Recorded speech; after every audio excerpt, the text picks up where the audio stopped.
అందరికీ నమస్కారం. ఈరోజు మీ అందరికీ నేను వినిపించబోయే కథ లాటరీ టికెట్. రచయిత ఎన్ శివానంద్ గారు. ఇక కథలోకి వెళితే, రంగనాథం చేతిలో దినపత్రిక ఉంది. ఆతృతగా పేపర్ చూస్తున్నాడు. ఒక్కసారిగా అతని మొహంలో నిరుత్సాహం చోటు చేసుకుంది. ఆఫీసు స్టాఫ్ అంతా రంగనాథాన్ని గమనిస్తున్నారు. ఆశగా మళ్ళీ పేపర్లోకి తొంగి చూశాడు రంగనాథం. చూసిన చోటే పదే పదే చూస్తున్నాడు. నిరుత్సాహంగా పేపర్ మడిచి టేబుల్పై పడేశాడు. ఏమీ తగల్లేదా రంగనాథం గారు అడిగింది అతని పక్క సీట్లోనే ఉన్న టైపిస్టు రోజా. ఊహూ నిరాశగా బదులిచ్చాడు రంగనాథం. ఎంత ఆశగా ఆత్రంగా చూస్తే మాత్రం లేని నెంబర్లు పేపర్లో కనిపిస్తాయా? అలా కనిపించడానికి ఇది విఠలాచార్య సినిమా కాదుగా, జీవితం అన్నాడు అదే ఆఫీస్లో పనిచేస్తున్న రాజారావు హేళనగా.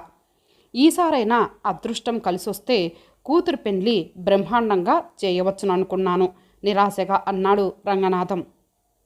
అయినా మీ పిచ్చి గాని ఈ లాటరీ టికెట్లకు ఖర్చు పెట్టే డబ్బు కూడబెడితే ఈ పాటికి ఇద్దరి కూతుర్ల పెళ్లిళ్ళు చేసేవారు అన్నాడు రాజారావు. రంగనాథం కలెక్టరేట్లో ల్యాండ్ రికార్డ్ సెక్షన్లో పనిచేస్తున్నాడు. ఆయనకు లాటరీ టికెట్ల పిచ్చి. ఒక్కసారిగా లక్షాధికారి అయిపోవాలనే ఆశ. అందుకే ఒకటి కాదు రెండు కాదు, ప్రతి కంపెనీ వాళ్ళు విడుదల చేసే లాటరీ టికెట్లను బోలెడు కొంటాడు. ఆయనకు పెళ్ళికెదిగిన ఇద్దరు కూతుర్లున్నారు. మరో కూతురికి రేపో మాపో పెద్ద మనిషి అయ్యే వయసు వచ్చింది. ఇద్దరు స్కూల్లో చదువుకుంటున్న కొడుకులు.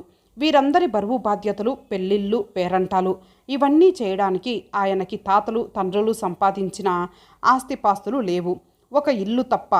పిల్లల చదువులకు ఇంటి ఖర్చులకే జీతం డబ్బు చాలీ చాలకుండా ఉంది. ఈ రోజుల్లో ఆడపిల్లల పెళ్ళిళ్ళు చేయడం రంగనాథంకు తలకు మించిన భారం అయ్యింది. అందుకే లాటరీ టికెట్లు కొంటూ అదృష్టాన్ని పరీక్షించుకుంటున్నాడు. సగం జీతం లాటరీ టికెట్లకే తగలేస్తున్నారు అని అతని భార్య నెత్తినోరు బాదుకున్నా వినకుండా ఎప్పటికైనా అదృష్టలక్ష్మి కరుణించి తనను లక్షాధికారిని చేయదా అనే ఆశతో కాలం గడుపుతున్నాడు రంగనాథం. ఆఫీస్ టైం అయిపోగానే తిన్నగా ఇంటిదారి పట్టాడు రంగనాథం. ఈసారి కూడా నెంబర్ తగల్లేదా? ముఖం చూడగానే గుర్తుపట్టినట్టుంది అతని భార్య రాధమ్మ. అందుకే గుమ్మంలో అడుగు పెట్టగానే అడిగేసింది. రంగనాథం కిమ్ అనకుండా ముఖం కిందికి దించుకున్నాడు. పాలవాడికి కూరగాయల వాడికి ఈరోజు ఎలాగైనా డబ్బులు ఇస్తానని చెప్పాను. సాయంత్రం వస్తామన్నారు. వాళ్ళకేం సమాధానం చెప్పుకుంటారో చెప్పుకోండి అంది రాధమ్మ కోపంగా. రాగానే మొదలెట్టావు నీ పాడు సొద. కాసేపు అప్పుల వాళ్ళ గురించి చెప్పకుండా కాస్త కాఫీ కలిపి నా మొహాన కొట్టొచ్చుగా చిరాగ్గా అన్నాడు. కాఫీకేం వచ్చిందిలేండి, డబ్బంతా లాటరీ టికెట్లకే తగలెట్టి హాయిగా కాలు మీద కాలేసుకొని కాఫీలు హార్లిక్స్లు కావాలంటారు. ఇంట్లో పెళ్ళిడికొచ్చిన అమ్మాయిలున్నారన్న సంగతి మీకు గుర్తుంటే కదా. నాకు మాత్రం అమ్మాయిల పెళ్ళిళ్ళు చేసే ఆలోచన లేదటే. కొద్దో గొప్ప లాటరీలో కలిసొస్తే పెళ్ళిళ్ళు ఘనంగా చేయవచ్చు అనుకున్నాను. ఈసారి కూడా ఆ భగవంతుడికి మన మీద దయ కలగలేదు అంటూ నిట్టూర్చాడు. రంగనాథం పెద్దమ్మాయి సీత డిగ్రీ చదువుకుంది. రెండో అమ్మాయి గీత ఇంటర్, మూడవ అమ్మాయి సునీత 10వ తరగతి చదువుతున్నారు. వాళ్ళు పెద్దవాళ్ళు కాబట్టి ఇంట్లో ఎప్పుడు ఏ గొడవ జరిగినా అంతగా పట్టించుకోరు. తమ తల్లిదండ్రుల వాదోపవాదాలు వాళ్లకు మామూలు విషయాల్లాగే అయిపోయాయి. కానీ 5వ క్లాస్ చదువుతున్న రాజు, 2వ క్లాస్ చదువుతున్న శేఖర్ చిన్నపిల్లలు కావడం వలన చదువుతున్న పుస్తకాలు పక్కన పడేసి తల్లిదండ్రులు గొడవ పడడాన్ని తలుపు చాటు నుండి వినోదంలా చూస్తున్నారు.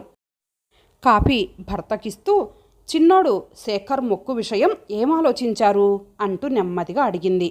ఆ విషయం ప్రతిక్షణం ఆలోచిస్తూనే ఉన్నాను అన్నాడు రంగనాథం. ఆలోచిస్తూ కూర్చుంటే ఎలాగండి? ఇప్పటికే 2 ఏళ్ళు గడిచిపోయాయి. ఆలస్యం చేస్తే స్వామివారికి కోపం వస్తుందేమో. మళ్ళీ తన మాయలు చూపించినా చూపిస్తాడు. ఆమె మాటల్లో భయం దిగులు చోటు చేసుకున్నాయి.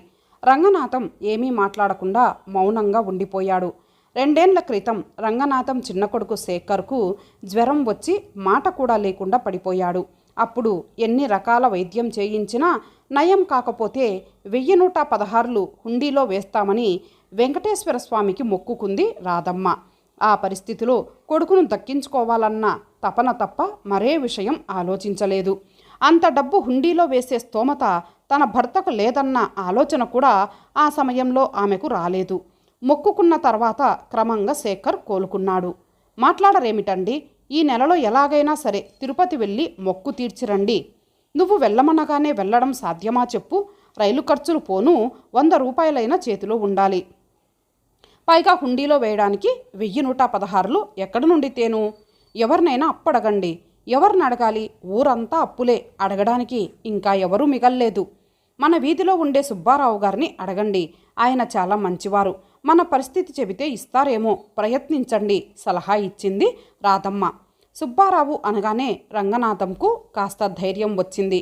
సుబ్బారావు తనకు బాగా పరిచయం. ఎప్పుడూ ఆయన్ని అప్పు అడగలేదు. పైగా ఆయనకు ఒక విషయంలో సహాయం కూడా చేశాడు.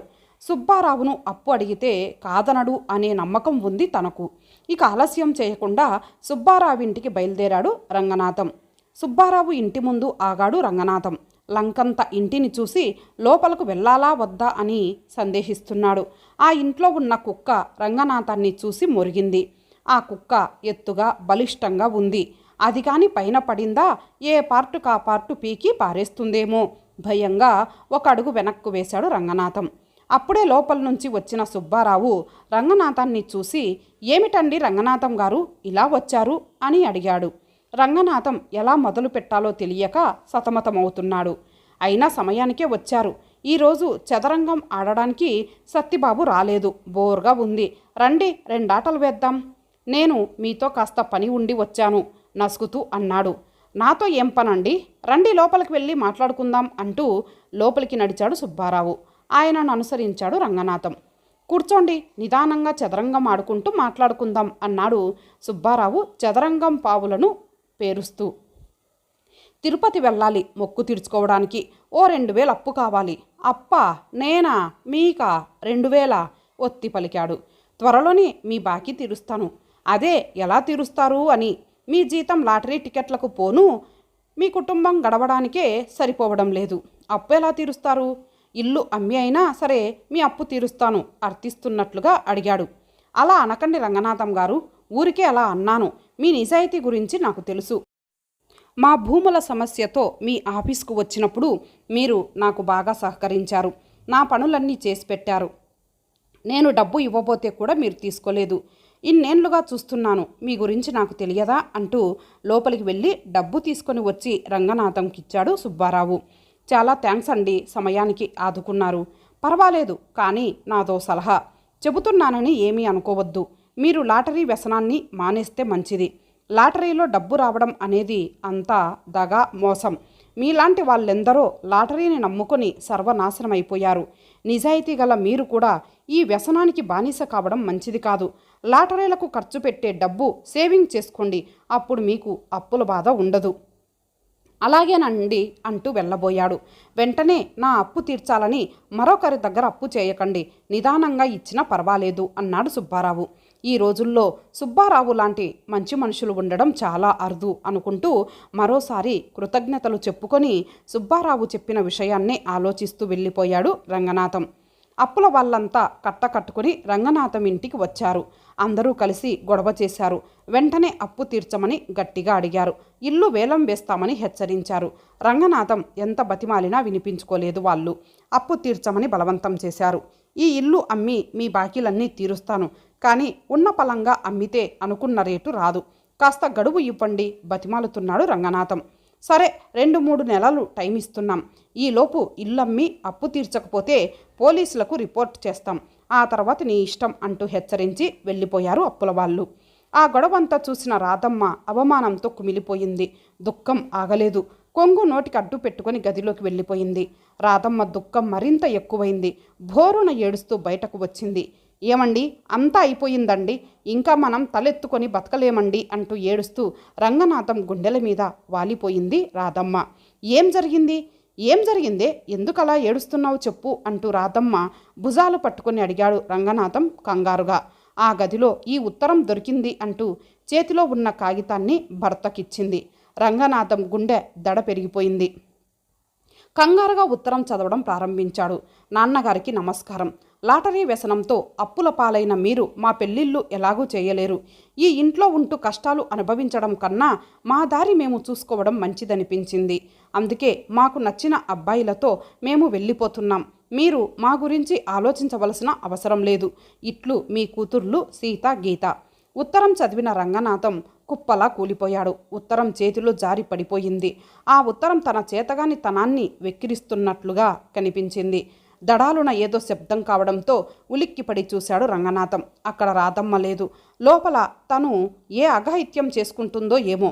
రాధా, రాధా, తలుపు తెరువు, నా మాట విను అంటూ దబదబా తలుపులను బాదాడు. ఏం చేయాలో అర్థం కాక తలుపులను గట్టిగా తన్నాడు. అప్పటికే పాడైపోయి ఉన్న తలుపులు రంగనాథం తన్నిన తన్నుకు తెరుచుకున్నాయి. లోపలి దృశ్యాన్ని చూసి నిశ్చేష్టుడైపోయాడు రంగనాథం. లోపల ఫ్యాన్కు ఉరి వేసుకొని వేలాడుతున్న తన భార్య శవం కనిపించింది. రంగనాథం రాధా అని గట్టిగా అరుస్తూ దిగ్గున లేచి కూర్చున్నాడు. ఆ అరుపుకి రాధమ్మతో పాటు నిద్రపోతున్న పిల్లలు కూడా లేచారు. ఏం జరిగిందండి? ఎందుకలా అరిచారు? రంగనాథం నుదుటిన పట్టిన చెమటను కొంగుతో తుడుస్తూ అడిగింది రాధమ్మ. రంగనాథం ఏమీ మాట్లాడలేదు. చెమటతో అతని ఒళ్ళంతా తడిసిపోయింది. తన కూతుర్లను, భార్యను చూసేసరికి అతని మనసు కుదుటపడింది. పీడకల వచ్చిందా? కలవరపాటుతో అడిగింది రాధమ్మ. అవును అంటూ తడబడ్డాడు. వెంకటేశ్వర స్వామిని తలుచుకొని పడుకోండి. ఉదయమే తిరుపతికి ప్రయాణమవుతున్నారు. ఏం భయం లేదు. హాయిగా పడుకోండి, ధైర్యం చెప్పి పడుకుంది రాధమ్మ. పిల్లలెవరికి ఏమీ అర్థం కాక మరల నిద్రలోకి జారుకున్నారు. రంగనాథానికి మాత్రం నిద్ర పట్టలేదు. అది మామూలు కల కాదు. అందుకే అతని మనసంతా ఏదోలా ఉంది. అతని కళ్ళల్లో లాటరీ టికెట్లు ఇప్పుడు రాక్షసుల్లా కనిపిస్తున్నాయి. తనకు అప్పు ఇస్తూ లాటరీల గురించి సుబ్బారావు చెప్పిన మాటలు పదే పదే గుర్తుకొస్తున్నాయి. అతను చెప్పిన దాంట్లో తప్పేమీ లేదనిపించింది. లాటరీలకు ఖర్చు పెట్టే డబ్బును పొదుపు చేసుకుని ఉంటే బాగుంటుందని ఓ నిర్ణయానికి వచ్చాడు. ఉదయం వెళ్ళబోయే తిరుపతి ప్రయాణం గురించి ఆలోచించాడు. తిరుపతిలో తన వ్యసనాన్ని వదిలిపెట్టి రావాలని నిశ్చయించుకున్నాడు. రంగనాథం గారిలో ఎంత మార్పు వచ్చిందో మీరెప్పుడైనా గమనించారా? అడిగింది టైపిస్టు రోజా. అవును, లాటరీ టికెట్లు కొనడం మానేశాడు కదా. తిరుపతి వెళ్ళినప్పుడు తన వ్యసనాన్ని అక్కడ వదిలిపెట్టి వచ్చాడట అన్నాడు రాజారావు. అంతేకాదండి, లాటరీలకు ఖర్చు పెట్టకుండా ఆ డబ్బును చిట్ ఫండ్ కంపెనీలో కడుతున్నాడు. చిట్టి ద్వారా తీసుకున్న డబ్బుతో అప్పులన్నీ తీర్చడమే కాకుండా తన కూతుళ్ళిద్దరికీ ఒకేసారి పెళ్లిళ్ళు చేస్తున్నాడు చెప్పాడు క్లర్కు లక్ష్మణరావు. మొత్తానికి రంగనాథం గారిలో మార్పు అందరికీ సంతోషదాయకమే అంది రోజా. అవును, రంగనాథం గారు ఈరోజు ఆఫీస్కు రాలేదేంటి అడిగాడు రాజారావు. సెలవు పెట్టారు. పెళ్లి వారం రోజులేగా ఉంది, పనులన్నీ చూసుకోవద్దు చెప్పాడు లక్ష్మణరావు. అంతలో రంగనాథం వచ్చాడు. ఆఫీసులో అందరికీ శుభలేఖలు ఇచ్చాడు. పెళ్లికి అందరూ రావాలి అని అందరినీ పేరు పేరున ఆహ్వానించాడు. ఇంతటితో ఈ కథ సమాప్తం. మరలా మరొక మంచి కథతో కలుద్దాం. అంతవరకు సెలవు. నమస్తే.